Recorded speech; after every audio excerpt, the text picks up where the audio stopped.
Today's session is about the basics. And on that point, being a session on basics, I think it's good to go and step back and look at what it means to be competent and some processes that we use to assess, actually asking the question of what is an assessor in the context of vocational education and training. Of course, no basics session on competency-based assessment would be complete without a discussion about the principles of assessment and the rules of evidence. And we'll also give some examples of those principles in practice as well, to sort of bring them to life a little bit. And then we'll finish off with 7 tips for assessors. So the content from this session is kind of brought out from parts of the Cert 4 in training and assessment, just little bits and pieces, but also is, I guess, having done this for quite some time now, I've been able to observe the good practice and the poor practice. I've seen the mistakes that have been made, and many of them have been mistakes I've made, that can cause challenges, and not just minor mistakes, but big mistakes, things that might happen over a period of time, systematic things. And so we'll try and get a bit of a picture together that, you know, if you are new to assessment, if you've you've finished your Cert 4 in training and assessment, and you're just starting out, and you want to kind of look a little deeper into some tips for good practice, hopefully this session's useful to you. So let's get started by exploring what it means to be competent. So if you look at generic definitions of what it means to be competent, you will usually find a definition that's somewhat like this, that it's the combination of knowledge, skill, and attitude. So knowledge is knowing stuff, being able to recall facts, use information in a certain way to achieve an objective. Then we have skill, that's the ability to do something, and then we have attitude, which is, I guess, what happens behind the scenes when someone is using knowledge and skills. So they're showing up on time, they're punctual, they're following the processes, the policies and procedures, wearing the PPE and that sort of thing. Now, these things very rarely exist in isolation. And you can see by the Venn diagram here that we really, when we're looking at a competent person, we're actually looking at the interplay and the connection of these 3 things: knowledge, skill, and attitude. To illustrate these points, let's look at an example, just a simple one. So let's say we have somebody who is working in a cafe, your favorite cafe where you go and get your morning coffee. And the cafe worker that maybe takes the orders and brings the food out, those sorts of things. So what sort of knowledge, skill, and attitude would they need? You can play along in the chat if you like. Well, knowledge, they would need to know about menu options, ingredients, coffee and drink types, maybe alternative milks. They'd need to know about allergens and dietary requirements that are common for their customers, food safety specifications, knowing temperatures and things like that. Terminology. So when someone comes in and says, I'd like a skinny soy flat white, what does that actually mean? So these are some specific knowledge points, not the only things they'd need to know, but just some examples for you. Then we have skills. That's the ability to do specific things so that they can get by in their job. So it might be operating the equipment, operating the coffee machine, the sandwich press, the milkshake machine, the skills to prepare food, cleaning up, effective communication, memory, being able to memorize orders, cash handling, using the little FPOS machine, customer service, working in a team. So these are some skills that this person might need to have. But what about the attitude? Well, it's warm, friendly, positive, upbeat, having patience, being reliable, showing up for the shift on time, proactive. They they see a table that's empty, or they see someone waiting for their order, perhaps they're proactive in going over and greeting the customer and taking their order, working safely and hygienically, following policies and procedures. So all these things are attitude, but you can distinctly see how these things kind of flow into each other. So when we're assessing, rarely do we say to the student, right, now everybody, it's time for your attitude assessment, and we conduct a specific attitude assessment. And often when we're looking even at things like knowledge and skills, rarely do we just assess skills and just assess knowledge. We might have a separate knowledge assessment, but typically we're looking at how that knowledge applies to the skills, and we're looking at how that attitude works in with the skills. So that's a very generic definition of what competence is: knowledge, skill, and attitude. Let's look at our regulator's definition. So when you're an assessor in VET, in Vocational Education and Training in Australia, we have a regulator that ensures the quality and consistency of VET across all providers, TAFE and private providers, enterprise RTOs, and so on. And the Australian Skills Quality Authority state that competence is the consistent application of knowledge and skill to the standard of performance required in a workplace. It embodies the ability to transfer and apply skills and knowledge to new situations and environments. I think that's a really good definition, and we can actually spend a little bit of time unpacking this one, I think, because there's quite a bit in this definition here. So one thing I note is that they say it's consistent application. So that already tells the assessor, that's us, something very, very important. That it's not enough just to watch someone do something once or to get them to sit a test.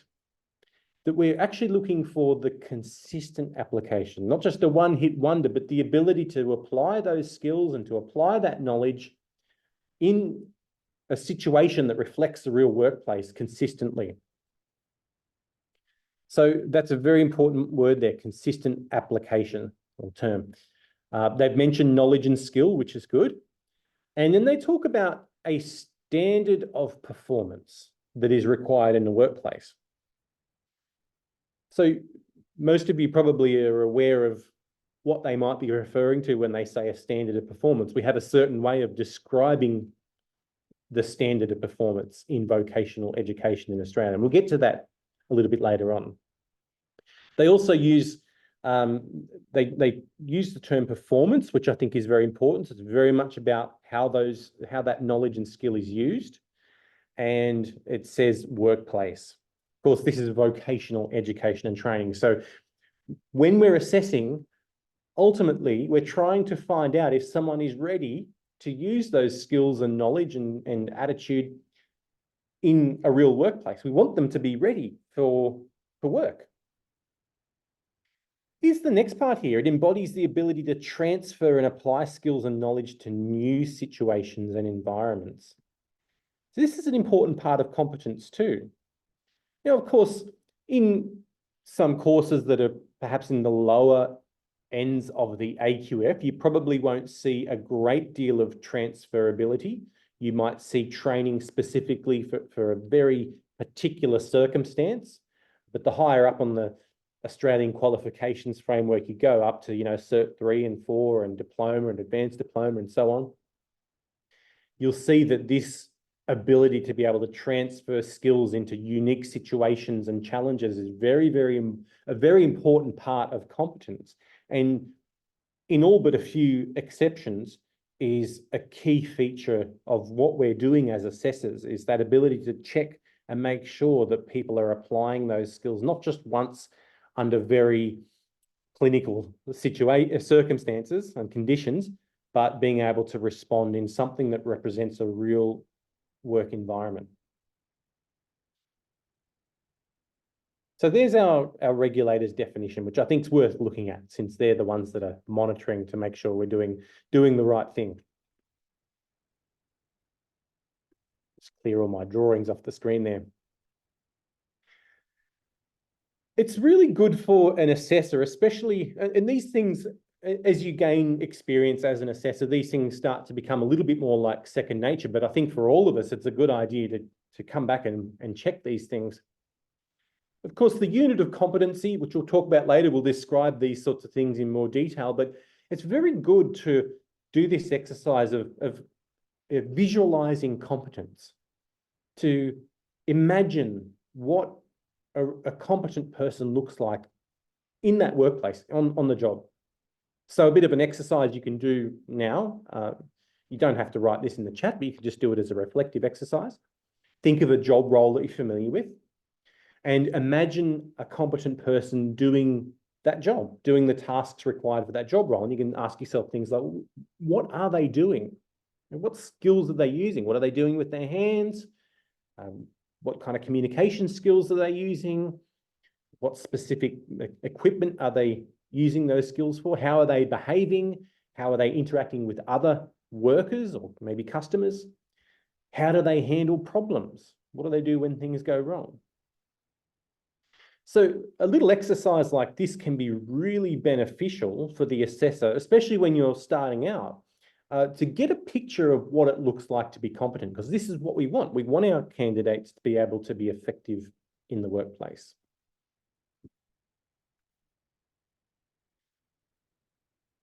So in that earlier exercise, we went through a kind of a process where we looked at the lady in the cafe and we tried to describe her knowledge, her skills, and attitude. And you can quickly see, if you played along a little bit in the chat there, you can quickly see that it becomes quite challenging, even for something, you know, that even if we worked in a cafe, we think we know the job, but it's actually quite difficult trying to describe competence, because we get really carried. We either end up with a description that is not sufficient to describe competence, or we go too far the other way and we end up with a description of competence that is way too complex and way too prescriptive. And if we were to use that definition that got way too prescriptive and maybe go and apply it in a different cafe, in a different town or suburb, or in a different situation, that suddenly our description that we came up with of the knowledge, the skills, and the attitudes, there's a whole bunch of things that don't apply anymore. And so you can see, in a way, when you think about this, I think it's great because it helps us to really have empathy for the people whose job it is to actually write the training packages in Australia, whose job it is to get together in the committees and the organisations that form together to develop the training packages and determine what competence looks like. So they've got to go through that process and they've got to talk to people who work in those roles. So, I mean, there are competency standards that deal with, you know, the skills that someone would need to work in the cafe, and they've got to go out and they've got to watch them work, and they've got to talk to industry professionals and do all the consultation and everything else and try and describe that and distill that in a standard. One of the wonderful things about Australia's VET system is that it is a national system. And that means that when you do a certificate 3 in something over in Western Australia and get a job because of that certificate, that certification means the same thing over here in New South Wales or Queensland or anywhere else in the country, because it's a national system and people are being trained on these national competency standards. That's a really good thing, but it's also introduces some challenges to the whole process as well, because in trying to address all of the needs of every state and territory and every local condition and environment, you end up sometimes locking some things in there that might not be relevant. So for certain industries, like for example, maybe IT, there's probably not so much variance in the local situations, but imagine something like horticulture, where you've got people who are working, say, in the top end, who have very specific soil types and very specific weather conditions, and different plant species that thrive in those kind of situations. And then you compare that to maybe someone on the lower end of Australia in the sort of southern Victoria or Tasmania. Again, different soil types, different plant species, different climates. And so we've got this national system and the same competency standards, but being applied in very different ways. So it's very challenging for the people that write the competency standards to come up with something that can fit across the entire country to enable this national system. So that introduces some challenges for the assessor that we need to be aware of, in that the unit of competency will often describe competence in a fairly vague way and may omit certain things that you feel as an industry specialist are quite important. And in some ways, they might have even locked in certain things into the standard that you perhaps don't agree with, or in your specific circumstance, to your experience and knowledge, it's not relevant. It's very common for an assessor to go, I don't know why we have to assess this stuff. This is not how we do it out there in the real world. And so I think it's always going to be a challenge for the unit of competency developers. So to be an assessor, we're going to need some basic ingredients. We're going to build this up from a really basic example and then dive in a little deeper. So to assess, we need a standard or criteria. We need methods. That's the way that we go about the assessment. And we need some way to measure and record what we actually gather. We see standards all over the place. They're not just described in competency standards. This is a very common one. Most of us see this sometimes on a daily basis. It's a very common standard. And we can apply this same framework that I just described here, a standard or criteria, a method, and an instrument to measure and record. So that's a speed sign, of course. And if we were to look at it in that framework, that's our criteria. We know we need to drive at, say, 60 kilometers per hour. The method that we are using as assessors while driving is observation. And the instrument that we use to measure is the speedometer, the speedo on the car. And you can see what happened, what might happen if we didn't have the speedometer, if we didn't have the instrument and we were just using the method. It would be very, very subjective. And you might end up in a situation like this. So that really, very simple example there, I think very much drives home the importance of this thing over on the right, the instrument, the way that we actually measure the quality of what we've seen. Because any of us can be assessors, and most assessors, I'd say, well, hopefully all assessors are industry specialists. They know their industry, they know their trade, they know their craft. They're probably very passionate about it. They've been doing it for a long time. And so they have certain levels of expectations that they want to see in their students. But if they don't use the instruments and they don't follow the process and they don't measure it correctly, then it becomes very subjective. And you have a situation where one assessor might be very harsh or seem very harsh and have a very high standard. And perhaps someone else is, in their efforts to be really nice and lovely, is not so harsh. And they let lots of people pass because they're not using the instruments, or the instruments are vague and not adequately completed. So this can be a real challenge and a real problem, and we'll talk about this in more detail. So just to elaborate on those 3 points we talked about in competency-based assessment, so we talked about a standard or criteria, and we gave the simple example of a speed sign, or the speed limit on a road being a very common everyday example of a standard criteria. In VET, we use units of competency, and there's thousands of them that describe competence in just about every major industry sector of Australia. Then we have methods. So these are the methods that we use to gather evidence. So we have the standard there, and we now need to check and see if someone meets that standard.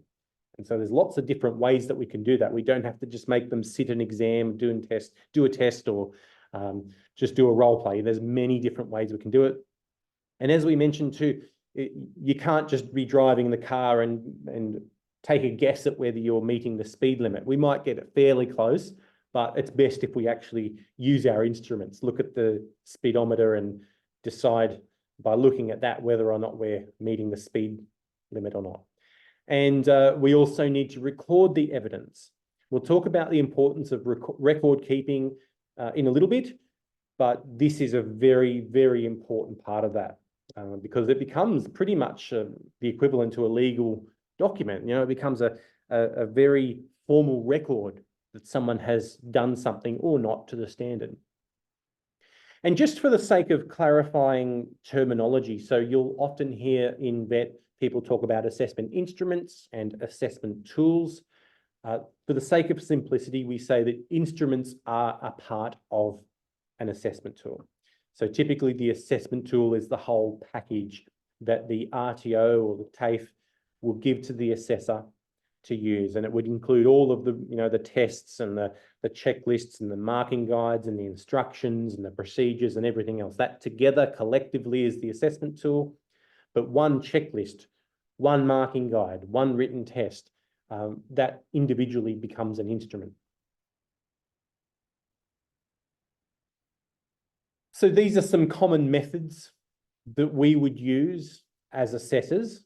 This is certainly not an exhaustive list, but I really want to instill in you the importance that we're not really stuck with just one way of assessment. Because I think a lot of people, especially if they may be coming from the school system or from a higher education system or other formal education systems, we often kind of think of quizzes and questions and tests as being how we assess people. But usually they can only go as far as knowledge. So they don't really, and VET is a lot more about the application of skills. So probably one of the most common and reliable and robust methods of assessment in vocational education is observation. Observation is a very, very powerful method of assessment. And we can use observation with a number of sub-methods. And we can observe maybe a role play that we've set up. We can observe on-the-job performance, so someone in the actual workplace. We can observe someone doing a simulation of something. We can set projects, tasks, and activities, and we can judge the quality of the outcome. So sometimes we're observing performance, so someone actually doing something and watching them do it live, and we're watching those skills happening. And sometimes to judge competence, we also need to look at the product of someone's work. So I probably mentioned this in another session if you came along. It's very, if you're doing, say, for example, a competency on, if you're an assessor for something that involves writing a report, and it's like a 20-page report. It's very, very boring watching someone write a 20-page report. So you're probably not going to use observation as watching someone writing on the computer a report, but you want to see the result. You want to see the outcome of their efforts. So that's where you look at either performance or products. Questioning is really good. It can be, commonly it's written or verbal, and that's a really great way to find out if someone has knowledge of things. Third-party evidence. That's a very commonly used assessment method in VET, although we need to use it with caution. Remember, third parties, they're not like you. They're not assessors. They don't have the qualifications. They're often busy. They often have a conflict of interest. Sometimes the third party really wants the candidate to pass because they're the employer. They want them to get the job and to get the certificate. So hurry up and give it to them. And I'm just going to tick the boxes and not even think about it. Of course, they're competent. So we've got to be careful with third-party evidence. And sometimes their bias is on the other way. They might have some kind of conflict with the candidate as well. So third-party is a method, but we've got to be careful with it. And portfolio. So another type of assessment is recognition of prior learning, where someone has been doing the job, say, for 20 years or whatever, and they want to show you that they're already competent. They might put together a portfolio of their recent work. So just a few. I'm sure you can think of many other methods, and be very happy to hear from you if you have any further ideas in the chat. I will catch up on the chat at certain points throughout the session, but we've got a bit to get through today, and I just didn't want to run over time. So I'll dedicate some time at the end for having a look through the questions, and hopefully answer any questions or points as I can. But I am on my own, and there's quite a few things going on in the chat. So please bear with me. I haven't forgotten you, but I do need to keep delivering the session.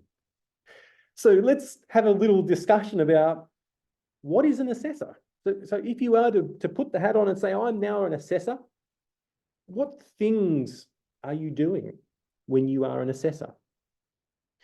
Well, I would like to summarize it as this, that when you're an assessor, you're an instructor, because you need to be able to give instructions to your candidates to make sure that they really know what's expected of them.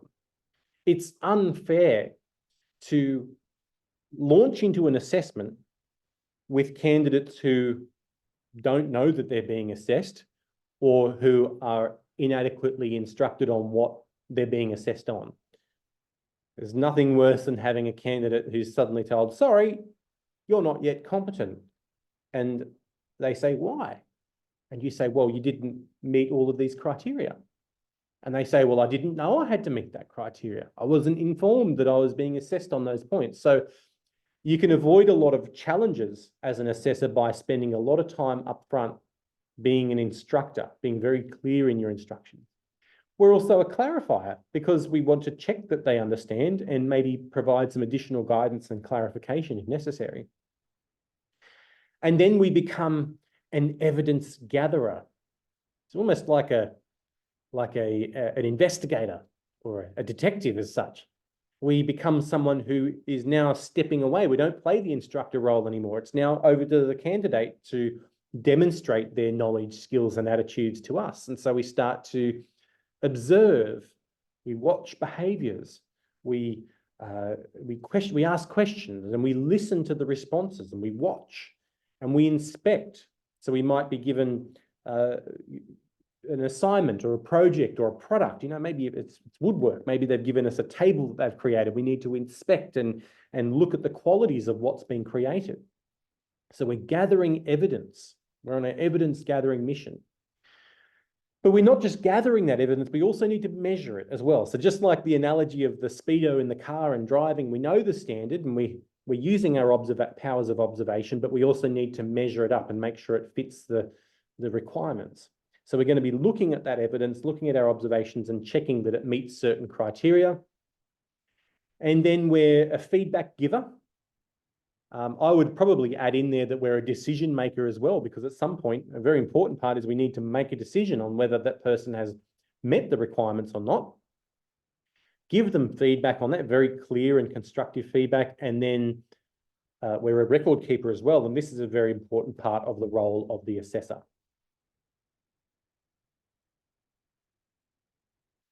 If you want to share in chat any of your thoughts of what other things you think is important for an assessor, or attributes that are important for an assessor, feel free to share.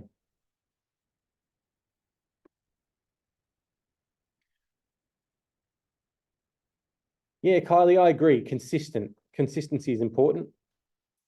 Okay, Trevor said sometimes you need to aid in getting them over the line. We need to be careful with that, but there might be circumstances where that's important. We need to be fair. Thanks, Louise. Good point. Kim, you've mentioned then we need to have appropriate, reasonable adjustment. Absolutely. I've got an example on that coming up shortly as well. All right, I've got a question for you. How many items of evidence must we gather? Bit of a trick question.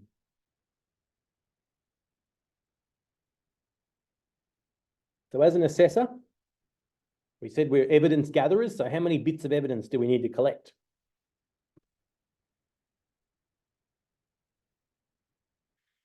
Well, this is good. This is good. I'm liking this. Okay. Yeah. So for all of you who said depends on the competency or something to that effect, or check the competency or check the assessment tool, that's basically the correct answer there. So There is a misconception that, yeah, good, Nick. Oh, hello, Nick. Haven't seen you in a while.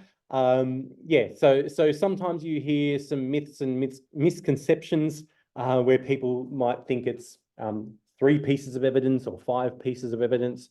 And that may have been informed by their experience of having maybe assessed in accordance with an RTO's assessment tool that specifically stated to them that they need to do something 3 times. It's actually quite a common figure that you'll see pop up in the evidence guide of a unit of competency that'll say, you know, they need to do something 3 times. So it's very easy to understand where that misconception might have come from. But here's the answer. So when we look at a unit of competency, and of course, it's very easy to get carried away in a session that's about back to basics in assessment. And it's not within the scope of this to go and unpack a unit of competency. But I will inform you, if you haven't spent much time pulling apart units of competency, that there is a section that is called performance evidence specifically. And it is usually the part that we get the guidance from that tells us how many times the student needs to do something or how much evidence we might need to collect. So it depends on the unit, but here's a couple of examples. One's from the forestry training package, use chainsaw within a tree. And I'll just summarize, I'm just capturing the key points here. It says in the performance evidence, they need to have operated a chainsaw at height in 2 trees. That's the wording from the unit. And also the knowledge evidence will have a whole list of things they need to have addressed as well. And another example here in civil construction excavator operations, the performance evidence says they need to carry out work effectively on at least 2 occasions.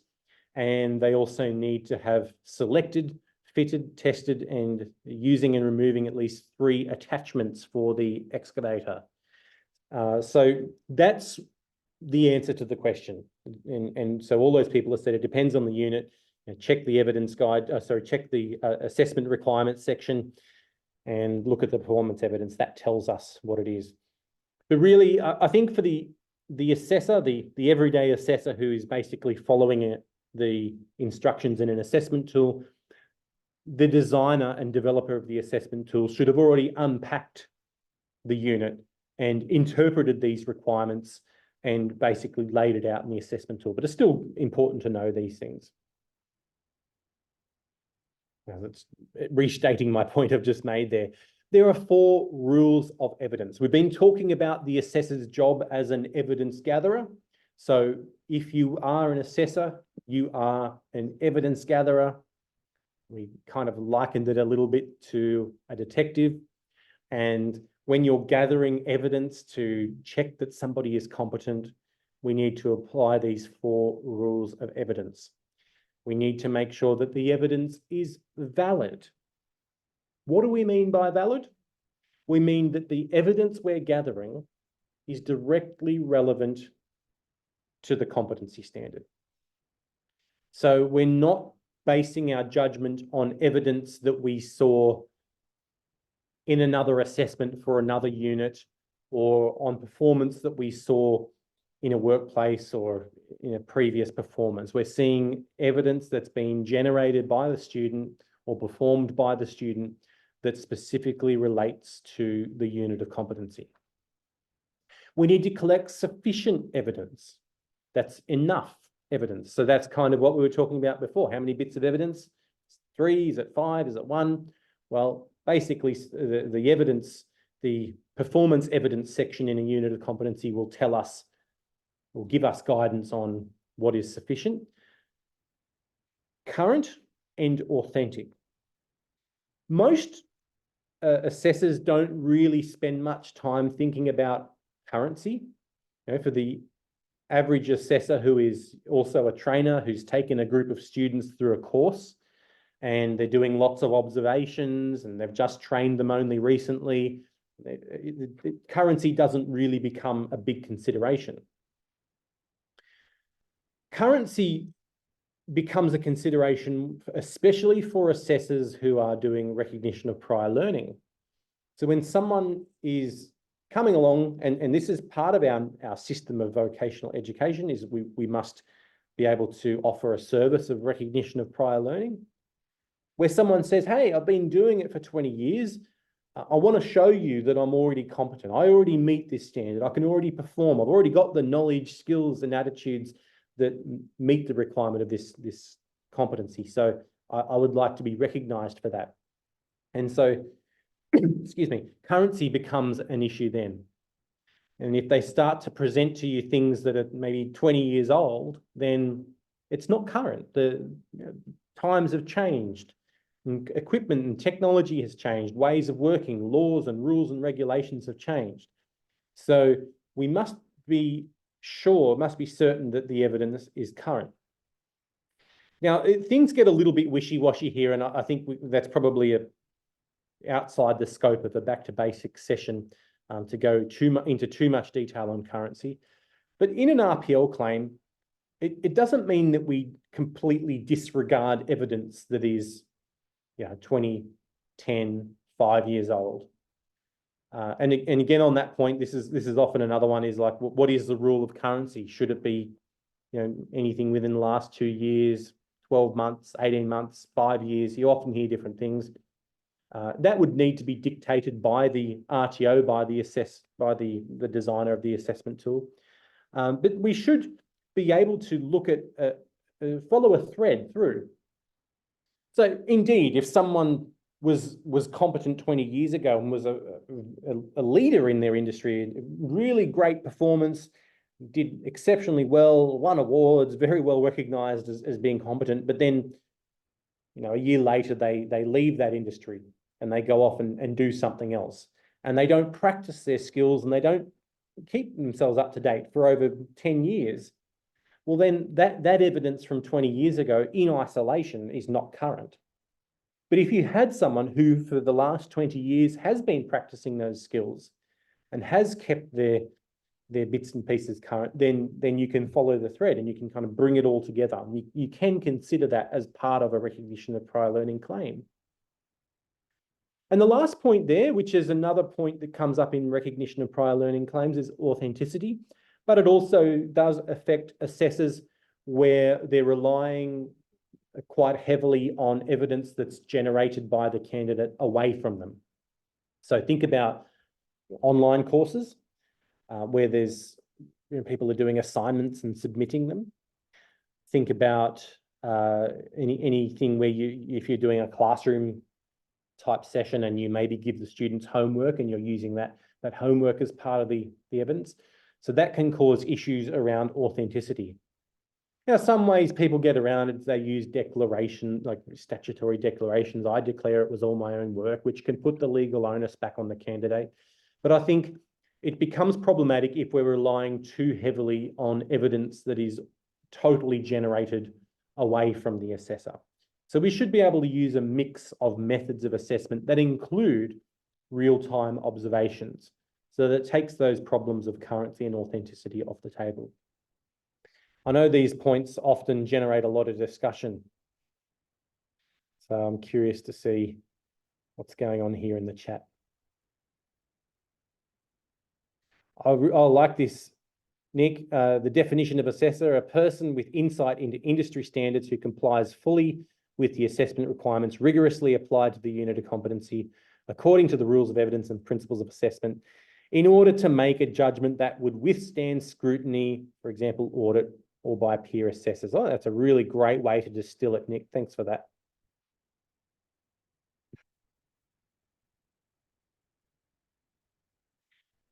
We have the 4 principles of assessment.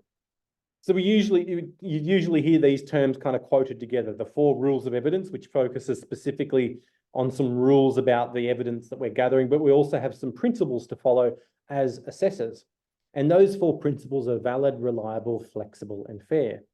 So when we're an assessor, we need to collect evidence that is valid, and it's the same definition. So we are conducting our assessments in a way that reflects the unit of competency. We're not trying to observe things that are outside the scope of the unit. That's pretty much the same definition of validity as we talked about before. Reliability. So we must carry out the assessment in such a way that we would get consistent results. So I think we gave an example earlier about 2 different assessors, one where the students have a reputation amongst the students as being really harsh. You know, watch out for Jim. Jim's a very harsh assessor. But if you get Fred, Fred's great. He's lovely. Everybody likes him. Everybody passes when they're assessed by Fred. So this principle of reliability is there to guide us and to help us to make sure that we're following a process that is reliable, so that we're consistent. So it doesn't matter if it's you or someone else that's conducting the assessment. If they were presented with the same performance of the student and the same evidence and the same answers to the questions and everything else, that together they would form the same opinion, the same judgment, the same result, that they're either competent or not. So there's things, I think a lot of these points can be addressed by the developer of the assessment tool. So if you're someone who's just an assessor, you know, it really just comes down to following a well-designed assessment tool to ensure that you're performing in a way that's reliable. We must be flexible as assessors. So that's a term that we call reasonable adjustment. Someone mentioned reasonable, a couple of people mentioned reasonable adjustments I saw in the chat, which is great. So we've got to be careful that our adjustments don't become unreasonable. So we can be flexible. There's a lot of room for flexibility in VET, but we can't take it too far to the point where we compromise the integrity of the competency standard. And we must be fair in our judgments. So that's about giving clear instructions. So now let's try and bring some of these principles to life with a couple of examples. I'll also mention too, just very briefly, is that sometimes you can find a bit of a tug of war situation between these principles and rules. So, for example, in our efforts to get sufficient evidence, we might start to cause issues with fairness, or in our efforts to be flexible, we might cause issues with validity. So you can get this kind of these tensions between these rules. But again, a well-designed assessment tool will hopefully put you in a situation where you don't really feel these tensions as much as an assessor. I'm working on a project at the moment that I'll present some of it to our community later in a couple of months on workplace assessment. So I've been going out to film and interview workplace assessors and see how, strictly speaking, workplace assessment happens, and gather some evidence and examples to share with our community. And I really liked, I just had a recent experience, and I just think this embodies it really well. So I met with Steve Crabtree at Learning Live in Port Macquarie. So they do a lot of traffic control. They're in, I guess you'd probably call an enterprise RTO, because they're doing a lot of they're also an industry, so they run a traffic control company as well as an RTO as well. So Steve's a very, very experienced assessor, and it was a real delight to, you know, I spend a lot of my time as a TAE trainer watching people be assessors, but this was very different because Steve's long ago been a qualified assessor. And so I was really there as an observer, and I wasn't there actually assessing Steve's ability, but just watching the event unfold and taking notes and filming. And it was just fantastic to see a very experienced assessor in action. And here's some points of what I observed in Steve's work that I found really fantastic, that kind of very much embodied these principles in practice. So the session that I watched was a traffic control assessment. So they basically go and observe the students on a real live traffic site. So it's the real street, and it's there's, you know, real traffic control going on with real vehicles and everything else. And before they go out and do the assessment, Steve spends a lot of time in the instructions. So a lot of people kind of, as new assessors, might dive into the assessment without spending much time on the instructions. Oh, you were given a piece of paper that showed you the criteria and maybe one little paragraph with the instructions of the assessment, and that's it. But I love that he spent about an hour with them before the assessment took place, and it was away from the workplace, so there was no distractions. And he really went through and described it in a great deal of detail. And he showed them the checklists and the criteria. And they kind of mentally played through the assessment first of all. And he was watching the candidates and asking them questions to see if they could talk about what they were about to do. And I feel like this investment of time really paid dividends. And what I really loved is when the students left the briefing room and they went out onto the site to be assessed, you know, they marched out there really confidently. You could tell that they'd had plenty of opportunity to ask questions. They were very comfortable, and they had this sort of level of confidence and level of readiness. Yes, I'm ready to be assessed. And it was really marvelous to see that. And I noticed that Steve is very fastidious in the way that he follows the process. You know, they have a well-established set of assessment tools. And so, he didn't deviate from that at all. He wasn't kind of making up his own rules, even though he's a very experienced traffic controller. He doesn't add in his own stuff. He's got his checklist, he's got his criteria. He trusts that that's been through a process of validation and it's robust, and he follows it. He follows it very carefully and very meticulously. Steve is able to go and work with these students on a range of work sites that cover a range of different conditions. Actually, on the day we were there, that was a very wet day. And it was interesting to see because there was actually a situation where the traffic lights were red and one of the cars drove through the red light and put their brakes on and came skidding to a stop. And so, you know, those are real life situations. And he also conducts some of the knowledge assessments verbally as well. So some of the candidates they work with might have some difficulty with literacy, but he makes sure that the adjustments that he makes there aren't in such a way that would compromise the integrity of the unit. So the unit has some very, very basic literacy, you know, it's maybe some basic form filling in a way that represents what they're doing on the work site. But, you know, they're not going to be answering lengthy written tests as part of their job as traffic controllers. So it's perfectly reasonable for Steve to do some of the Q&A verbally. So I just thought that was a really great practice, and I'll share some more about Steve and some other workplace assessors in a session coming up later in the year. Now, we talked about flexibility and fairness, and I better be mindful of time because we're getting very close to the end of the session. I wanted to pitch this example because I think when we talk about reasonable adjustment, it's very important to be mindful of this. Here's a little case study for you. So Leanne is a first aid trainer and assessor. She's delivering HLT AID 011 provide first aid to the general public. So that's your basic first aid course that a lot of people do. An older gentleman, a lovely man, was very attentive, very enthusiastic through the whole course, did extremely well in a number of role plays. And then it came time for the CPR assessment. Anyone with experience in this will probably know where this is going. So the gentleman asks, Leanne, I'm sorry, look, my knees are really playing up on me. If I get down on that floor with the mannequin, I don't think I'll get up again. Can we put the mannequin up on the bench? So if Leanne was to take the CPR mannequin and put it up on the table so that the gentleman can perform CPR without hurting his knees, would that be a reasonable or unreasonable adjustment?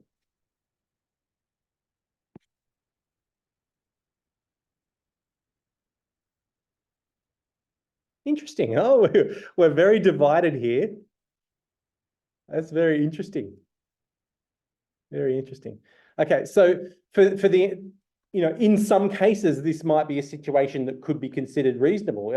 I know that my first thoughts are, that seems fair to me, but let's look at the unit of competency. And this is where we always need to go back to check the rules and the requirements. What does it say? In HLT AID 011 provide first aid, in the performance evidence section, which we must abide by, it says at least 2 minutes of uninterrupted single rescuer cardiopulmonary resuscitation, CPR, 5 cycles of both compressions and ventilations on an adult resuscitation mannequin placed on the floor. So to take the mannequin and put it up on the table so that our friend's knees don't cause any issues would be an adjustment that compromises the integrity of the unit. It seems a little unfair, and I know a lot of people's reactions to this is, oh, that's unfair, but it renders the assessment invalid. Okay, the performance evidence is very clear about that.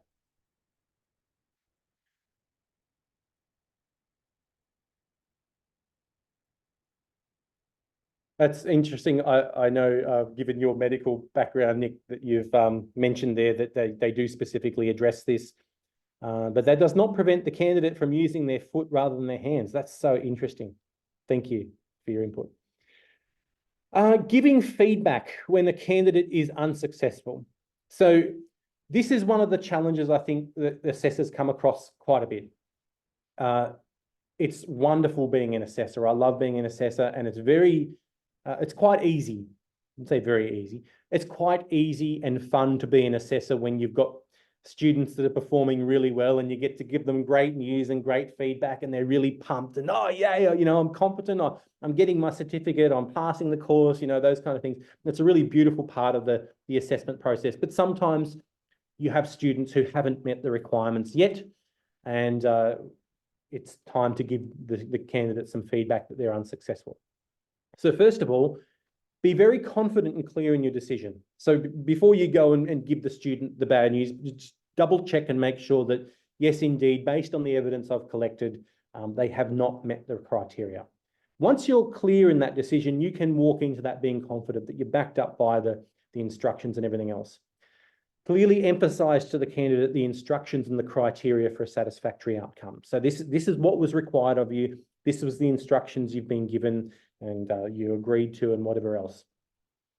Then you can provide very specific constructive feedback focusing on the areas needing improvement, not their personal shortcomings or anything else, but help them understand precisely where they didn't meet those requirements. In many cases, you can offer suggestions on what they could do to improve. What do they need to do so that if they have another go at the assessment, they can meet the requirements next time? Encourage self-reflection, and documentation is always important in assessment, but particularly in these situations, you need to document the decision that was made, the feedback and the outcome so that it's well documented, because in many circumstances, feedback like this will give rise to an appeal where they might disagree with the decision that was made. There's just a few thoughts for you there.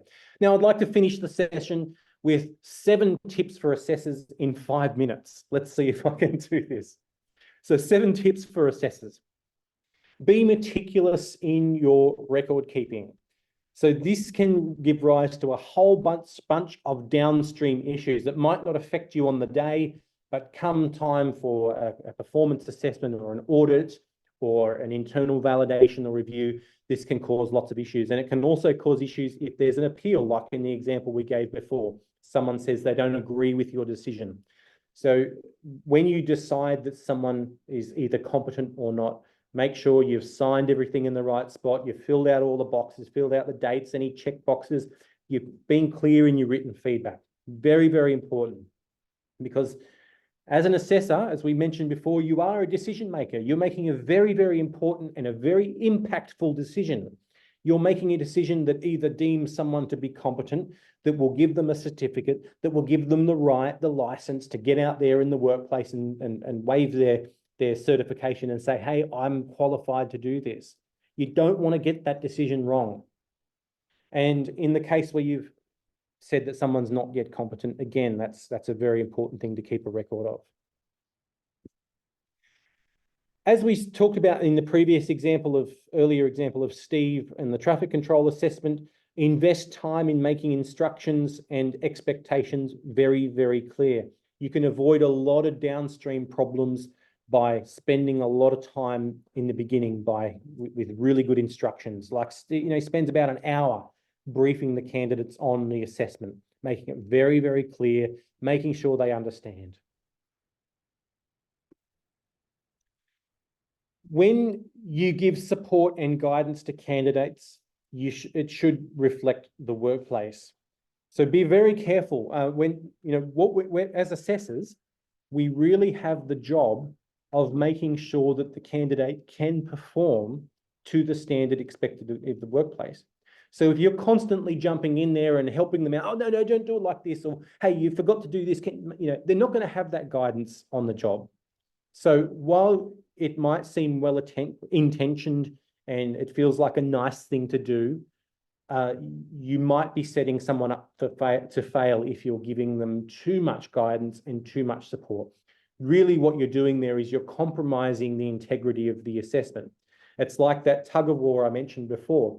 You're trying to be flexible and fair, but you're causing problems with the validity of the assessment, because maybe in that competency standard, it really it shows that that person's not going to get that kind of support on the job. So be careful with support and guidance. Give great feedback. I mean, that sounds pretty obvious, doesn't it? But I've found that some of the most frequently cited, when we get reviews and feedback from our students that, talk about what they liked about their experience in learning with us, they frequently cite the detail that we spend in feedback to them. When someone, I really feel like if someone put a lot of effort into something, spent a lot of time learning the skills and applying the knowledge, or maybe working on a project, put in a lot of time and effort, and for you to just tick it off and go, good work, that's not enough. So invest your time in giving really clear feedback, pointing out what they've done well, pointing out any areas for improvement. That's pretty much my main point there. And no shortcuts. I think this one's pretty obvious, but the assessment process has been established to be robust, and it's very, very important. As I said before, it's a decision that we don't want to get wrong. You want to be able to go home of an evening and rest your head on the pillow at night and feel comfortable and confident that you made the right decisions today, that you didn't deem anybody competent who maybe shouldn't have been deemed competent, or that maybe you went the other way. So if you are identifying regular problems, work with your team to identify the problems with the assessment tool. Don't skimp on the important things. Engage in your RTO's moderation process. I find that moderation is a really valuable experience. It's great for new assessors, and it's great for experienced assessors. I did an assessment moderation with one of my colleagues literally 2 days ago. We have a very good process for it. And this is in situations where you're kind of on the borderline. This is quite common, where you're not sure whether to make the decision that someone's competent or not. And maybe their performance is just, maybe it could be, maybe it couldn't. And even though the assessment tool is well designed, you're still not quite sure what to do. Bringing in another assessor can really give you that confidence to make the right decision and can have that kind of second opinion. So have a look at your RTO's moderation process, and seek, if you're a new assessor, seek guidance from an experienced assessor if you need to. Finally, get to know your RTO's continuous improvement process and proactively feed improvement suggestions into it. One of the challenges that happens especially in larger organizations, is the person who developed the assessment tool is often not the person who's actually using the assessments on a daily basis. So you're the eyes and ears on the ground, you're on the coalface, you get to experience what it's like on a daily basis to mark those assessments, to review the answers that are given by students, to use the observation checklist. And if you're frequently finding these patterns that you're struggling with, it's really important not to just continue on with that, but go and find out what's the process for reporting this as something that could be improved. How can we get involved and make this process better and more efficient? You provide a very, very unique piece of feedback for your developer on that. I've gone 1 minute over, but thank you so much for sticking around. In today's session, we explored what does it mean to be competent. We looked at how we assess. We tried to define an assessor and the qualities of an assessor. We looked at the 4 principles of assessment and the 4 rules of evidence. We described some examples of good practice and of poor practice. And we finished off just now with 7 tips for assessors. As always, thank you so much for spending your time with me so generously today. I really appreciate it. As I often say, I know these are free sessions, but it's certainly an investment of your time to come along to these things. So I like to recognise that by providing anybody who has participated in the live session with a certificate of attendance. We usually process them within a few days. And for anyone who's looking for the recording and the resources and anything else, we always publish them on the website and distribute them in our newsletter. So if you missed or you were sort of distracted throughout the session or a colleague couldn't make it, you can always share the recordings with them as well. Thank you so much. I'll close the official session now, but I note that I didn't get in the chat, so I just want to jump in there, and if, in case there's anyone who missed anything and wants to ask any questions, I'll answer those questions. But if you need to go, please do so. Happy Friday. Have a fantastic weekend. Thank you.